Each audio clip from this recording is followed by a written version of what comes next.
नमस्कार दोस्तों, मैं एक बार फिर आपके सामने हार्ट से रिलेटेड कुछ जानकारी आपने वीडियो में लेकर doctor Anupam Shrivastava, senior consultant in heart care.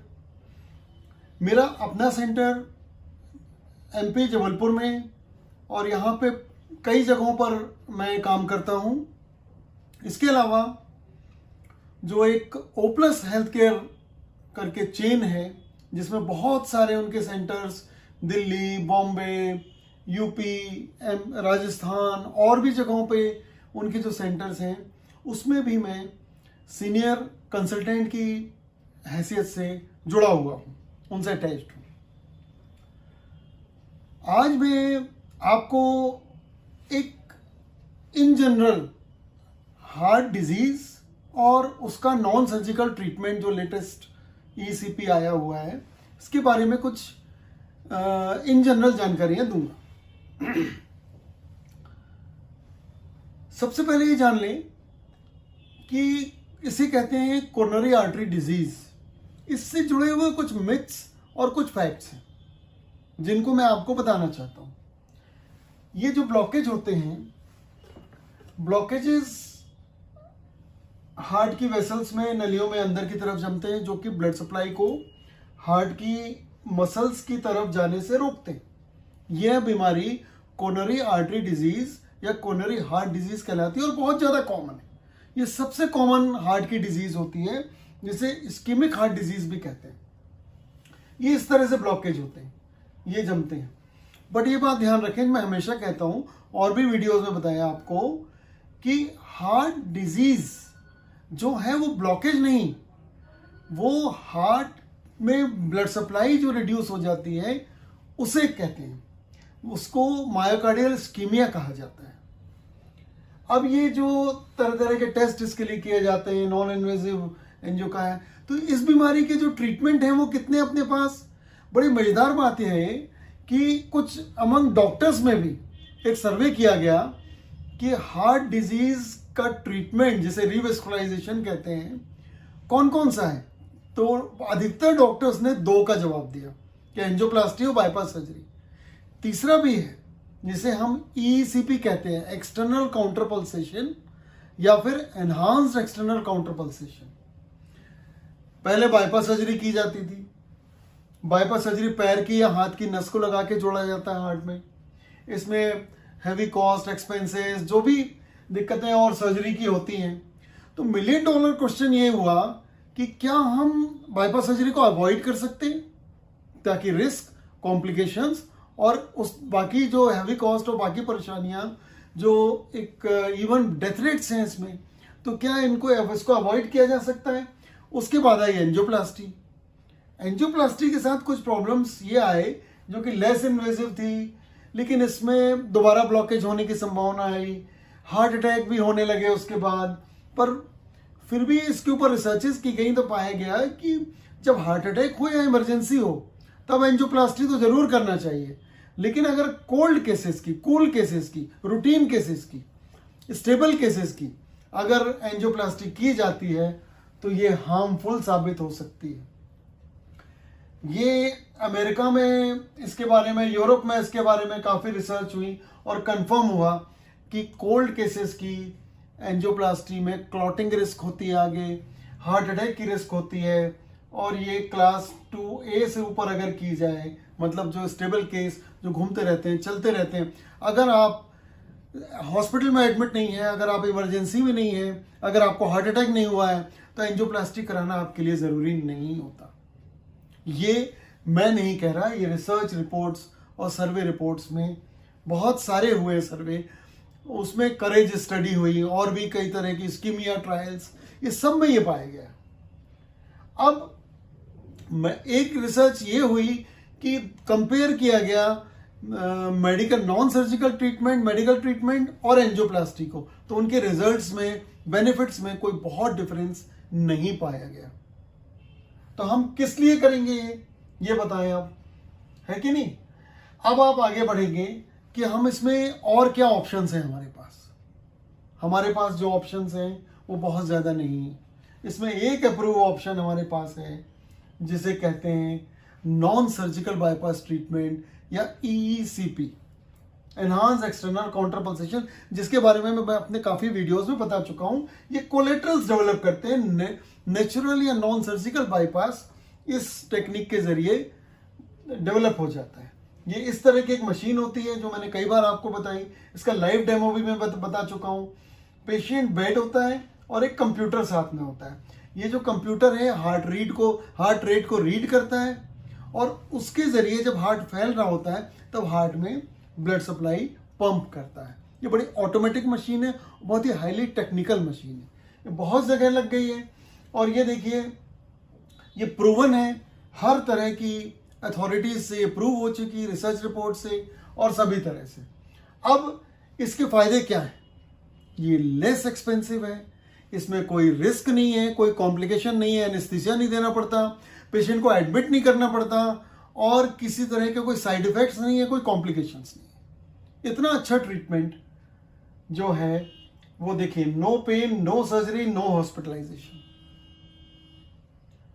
इसे कहते हैं ECP। क्लिनिकल क्रेडिबिलिटी है, सभी authorities, American Heart Association, American College of Cardiology और इस सभी से इसे मान्यता मिल चुकी है। Stable angina, unstable angina, heart failure, जो हार्ट की पंपिंग में कमी हो जाती तब भी इसको अप्रूव किया गया है। बहुत सारी रिसर्च रिपोर्ट्स है, मेडिकल बुक्स में ECP आ चुकी है और हम लोग इसे और इम्प्रोवाइज फॉर्म में करते हैं। ये देखिए मेडिकल जर्नल्स में ECP, बहुत से लोग मेरे पास आते हैं कि साहब वो कहीं लेक्चर्स नहीं होते इस पे या इसको मेडिकल जर्नल्स में नहीं है, तो उनके लिए ये देखिए हर तरह से मेडिकल जर्नल्स, मेडिकल रिपोर्ट्स देखने की जरूरत है आपको। बायस्ड माइंड नहीं होना चाहिए, आप पार्शियल ना हो, बायस्ड ना हो, खुले दिमाग से आप देखेंगे तो आपको लगेगा इतना अच्छा ट्रीटमेंट जिसमें कोई रिस्क कॉम्प्लिकेशन कुछ भी नहीं है, सिर्फ इफेक्ट है, प्लस इफेक्ट है, वो क्यों ना किया जाए, हार्ट पेशेंट्स को इसका बेनिफिट क्यों ना दिया जाए। ये बहुत सारी रिसर्च रिपोर्ट्स हैं, सभी से यूज कर रहे हैं। बड़े बड़े heart centre, Mayo clinic, Cleveland clinic, John Hopkins, Miami heart institute, सभी जगह अमेरिका में ये बेसिकली अमेरिकन ट्रीटमेंट है। ये देखिए अमेरिका में ये ट्रीटमेंट अवेलेबल है और बड़े बड़े लोगों का हो चुका है, जो कि आफ्टर बाईपास सर्जरी जिन्हें प्रॉब्लम थी, जो प्रेसिडेंट्स रह चुके हैं वहां के, उनका हो चुका है। ये सब इंटरनेट पे अवेलेबल है। अब ये देखें इंडिया में ये बड़े हॉस्पिटल्स में भी है और छोटे बहुत सारे सेंटर्स इसके बन गए हैं, जो कि हम अपने OPD बेस्ड पेशेंट्स का इसमें करते हैं ट्रीटमेंट। इसमें 1-1 घंटे की सिटिंग होती है जो 30 से 35 बार की जाती हैं और हम लोग इसे इम्प्रोवाइज तरीके से एंटीऑक्सीडेंट्स के इन्फ्यूजन साथ में देके करते हैं, जिससे इसके दोबारा ब्लॉकेज जमने की और दोबारा प्रॉब्लम्स होने की संभावना ऑलमोस्ट निल हो जाती। 90% से भी ऊपर पेशेंट्स जो हैं वो बेनिफिट इसमें लेते हैं। अब ये जो ट्रीटमेंट है ये किया कैसे जाता है, ये इसमें बेनिफिट्स कैसे होते हैं? इसमें बेनिफिट जो है वो 4 तरह से इसमें बेनिफिट मिलते हैं। ये प्लेक कंप्रेशन मतलब ब्लॉकेज को कंप्रेस करता है, न्यू वेसल्स बनाता है, पॉजिटिव वेस्कुलर रिमॉडलिंग मतलब वेसल्स की कंडीशन इंप्रूव होती है और इसके साथ साथ इसमें न्यू वेसल्स जो अवेलेबल वेसल्स होती हैं उनका भी यूज कर लेता, अनयूज्ड वेसल्स का।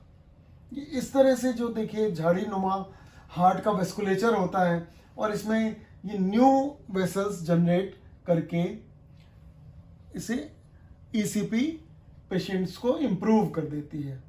अब आगे जो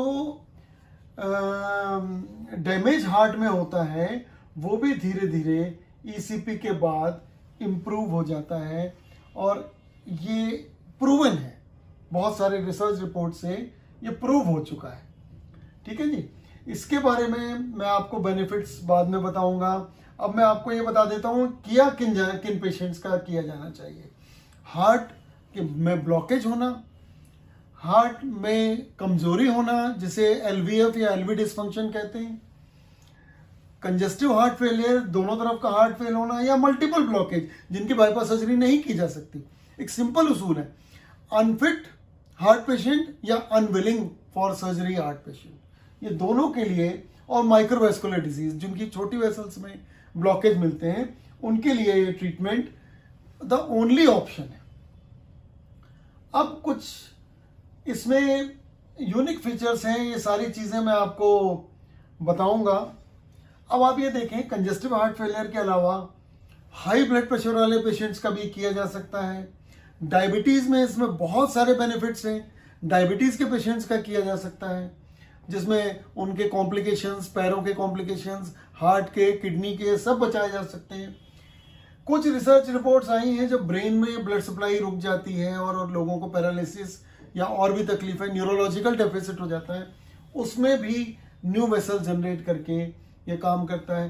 किडनी वाले पेशेंट्स में भी बेनिफिट्स पाए गए हैं ईसीपी के। तो हार्ट के अलावा ब्रेन, किडनी और अन्य अंगों में भी इसके इफेक्ट पाए गए हैं। फिर जो मेल सेक्सुअल डिसफंक्शन होते हैं, जिसे इरेक्टाइल डिसफंक्शन कहते हैं, उसमें ईसीपी के रिजल्ट्स बहुत ही अच्छे हैं, जिन्हें वेस्कुलर डेफिशिएंसी से ये होता है। इसके अलावा क्वालिटी ऑफ लाइफ, ये क्वालिटी ऑफ लाइफ जो होती है, ओवरऑल एक फीलिंग ऑफ वेलबींग लाता है, पॉजिटिव माइंड बनाता है। ईसीपी का ट्रीटमेंट मैंने अपने जितने पेशेंट्स का किया वो सभी बहुत इंप्रूव हुए और सभी में रिवेस्कुलाइजेशन इवन इन डायबिटिक्स और नॉन डायबिटिक्स में मैंने पाया। तो फाइनली मैं कंक्लूड करूंगा, ईसीपी एक ऐसा ट्रीटमेंट है जो मल्टी डायमेंशनल बेनिफिट देता है। सिर्फ हार्ट में नहीं, ओवरऑल एनर्जी रिगेन कराता है। हार्ट, ब्रेन, किडनी, सारे ऑर्गन्स में ब्लड सप्लाई जाती है। डायबिटिक पेशेंट्स को फायदा होता है, हाइपरटेंसिव पेशेंट्स को फायदा होता है, जबकि डायबिटिक पेशेंट्स की सर्जरी में उन्हें डबल रिस्क होती है, ईसीपी में उन्हें फायदा होता है। तो आपसे अब कोई भी क्वेश्चन हो आपके पास, किसी भी तरह के कोई सवाल हो, हमें आप भेजिए, अपनी रिपोर्ट्स भेजिए। आप हमें अपनी जो समस्या है उससे अवगत कराएं। आपकी समस्या का बेस्ट पॉसिबल जो भी समाधान होगा वो हम आपको देंगे।